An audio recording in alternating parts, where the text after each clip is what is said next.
I'm Krris Surprenanт, and I teach in the Department of Philosophy at the University of Nü Oрлеънс. This video is part of my series on human well-being and the good life, and it examines Immanuel Kant's account of well-being in his moral, political, and religious writings. For Kant, the highest good for human beings is attaining both complete virtue and happiness at the same time. But not only is there no necessary connection between the two, frequently it is the case that doing what is right is in opposition to doing what would make us happy. Of these two components of the highest good, Kant's focus in his moral and political writings is on virtue and what individuals must do to cultivate a virtuous character. For Kant, virtue is the strength possessed by individuals to resist bodily inclinations and do what is right, simply because it is the right thing to do. This capacity for virtue is unique to human beings because human wills are affected but not determined by bodily desires. This characteristic places our wills between those of non-rational animals, whose wills are determined by bodily desires, and those of divine beings, whose wills are determined by reason.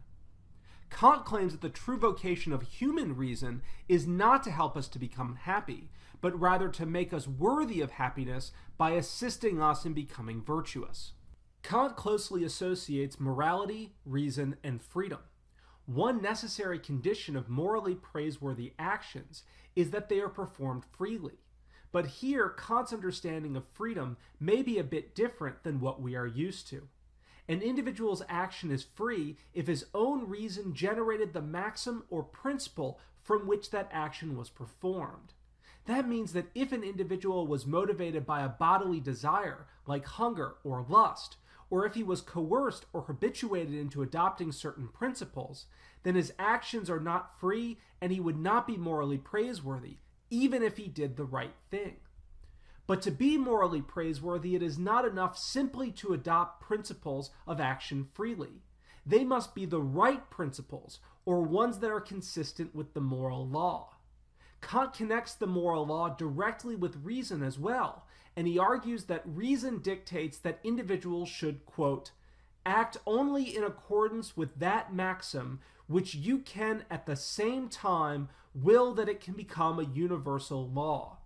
This, for Kant, is the categorical imperative, and all principles of action can be tested against the categorical imperative to see if they pass, are consistent with the demands of morality and can be acted on, or fail and should be discarded. The challenge for the virtuous person is twofold. Not only must he develop his reason so that he can identify what principles are consistent with the categorical imperative, but he must also act on those appropriate principles.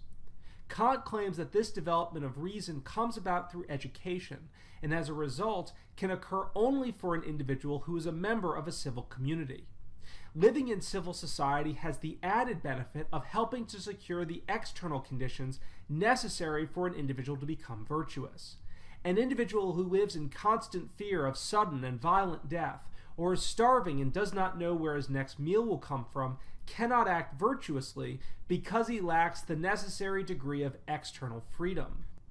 After an individual has developed the appropriate degree of reason to identify principles upon which he should act, the last step is actually acting on those principles.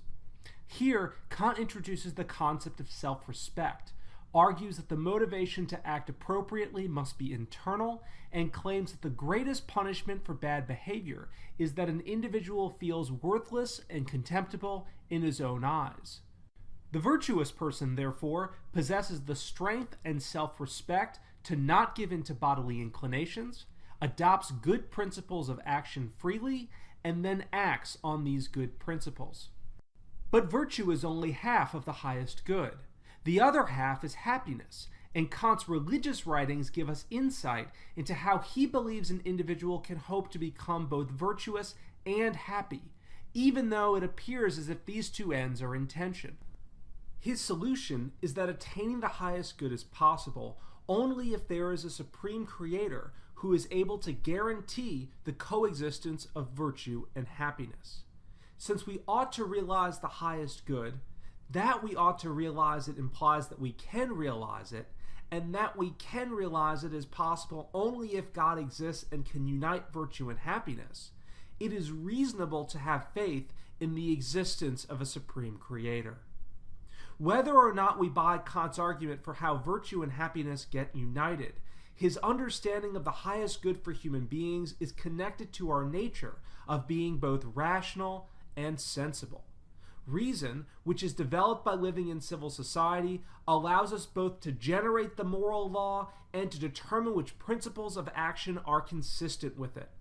The strength to set aside our desires and act on these principles comes from within as well.